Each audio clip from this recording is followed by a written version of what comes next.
Este vídeo foi criado para mostrar aos católicos, a partir dos dados da Sagrada Escritura e da tradição, dos escritos dos Santos Padres, dos ensinamentos do magistério eclesiástico, da lição dos doutores e teólogos, a verdadeira natureza dos santos anjos, como são, como se comunicam entre si, quando foram criados e por que os representamos em nossas imagens sob figura humana.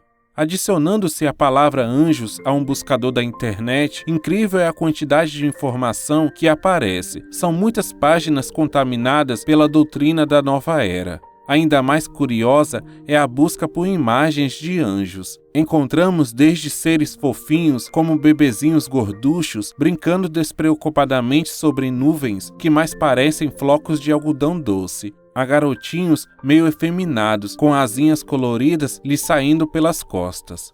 Muitos artigos sobre os anjos estão sem dúvidas deformados por uma certa cultura esotérica pseudo-mística. Entre outros absurdos, é possível até encontrar um anjo específico para cada dia da semana.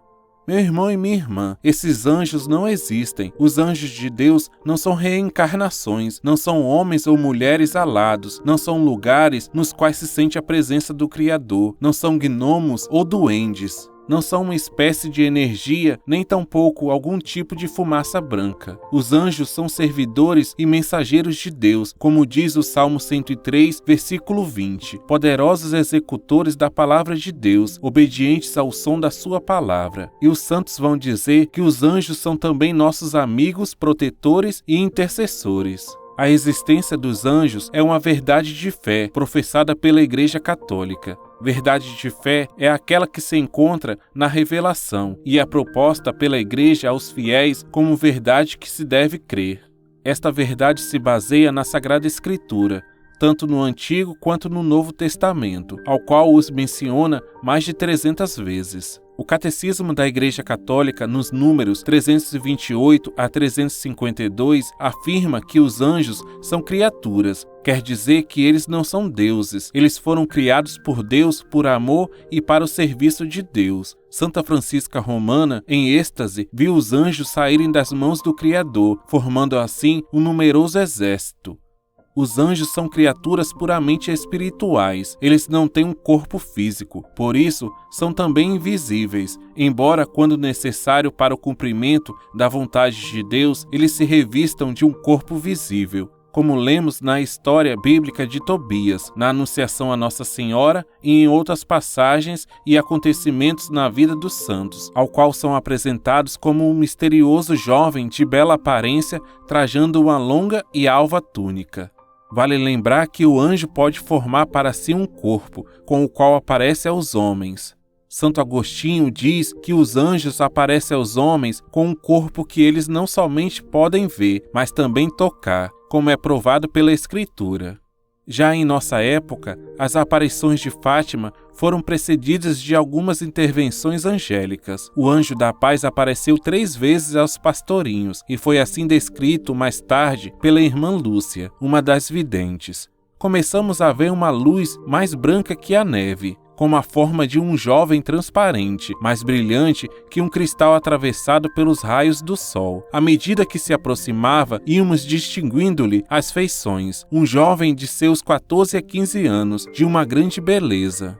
Os anjos são espíritos puros. Eles foram criados por Deus para existir sem um corpo. São as criaturas mais perfeitas, porque têm uma natureza mais semelhante à de Deus, espírito puro.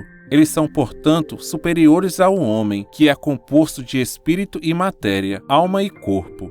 Eles são inferiores quanto à natureza apenas ao próprio Deus.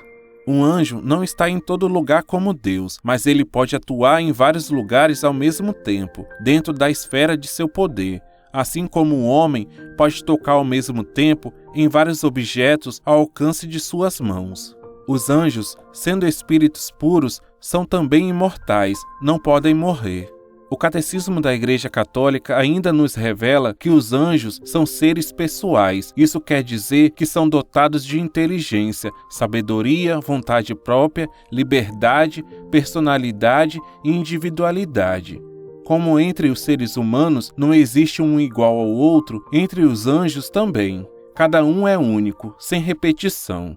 Tudo o que fazem está de acordo com a vontade de Deus. Quando falam ou se comunicam com os homens, é obedecendo à vontade de Deus. Uma das grandes perguntas acerca do mundo espiritual é como os anjos se comunicam entre si. São Tomás explica do seguinte modo a comunicação dos anjos entre si. Como nós homens, os anjos têm o verbo interior ou verbo mental, com o qual falamos a nós mesmos ou formulamos os conceitos interiormente. Mas enquanto nós só podemos comunicar esse pensamento a outros por meio da palavra oral ou de modo meio externo, pois entre nós e os demais existe a barreira do nosso corpo que vela o pensamento, os anjos não têm essa barreira corpórea. Assim basta a eles, por um ato de vontade, se dirigirem a outros anjos para que seu pensamento ou esse verbo interior ou verbo mental se manifeste a eles. Como os anjos são diferentes entre si e uns são mais perfeitos que outros, os mais perfeitos iluminam os menos perfeitos, comunicando-lhes aquilo que eles veem mais em Deus. Do mesmo modo, eles podem iluminar os homens, comunicando-lhes bons pensamentos, embora de forma diferente daquela pela qual um anjo se comunica com outro. Como a mente humana necessita do concurso da fantasia para entender as coisas, os anjos comunicam as verdades ao homem por meio de imagens sensíveis. Quanto à vontade humana, só Deus ou o próprio homem são capazes de movê-la eficazmente. O anjo ou outro homem só podem movê-la por meio da persuasão. Sobre a criação dos anjos, é doutrina de fé que Deus no princípio criou do nada os anjos. Temos o testemunho do livro de Colossenses, capítulo 1, versículo 16, que nos fala claramente da criação dos anjos, por meio da palavra do Pai, isto é, por meio de Jesus Cristo. Nele foram criadas todas as coisas que há nos céus e na terra, visíveis e invisíveis, sejam tronos, sejam dominações, sejam principados, sejam potestades. Tudo foi criado por ele e para ele.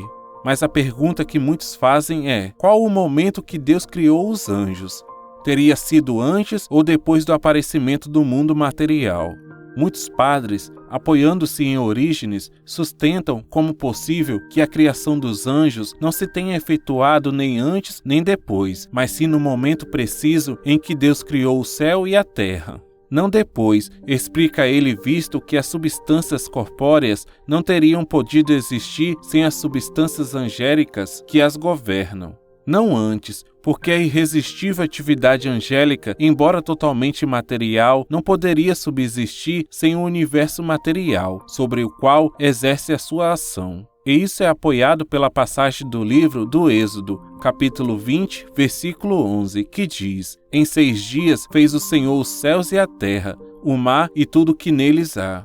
Por fim, segue uma dúvida de muitos daqueles que são devotos dos anjos. Os anjos sendo puramente espíritos, por que os representamos em nossas imagens sobre figura humana?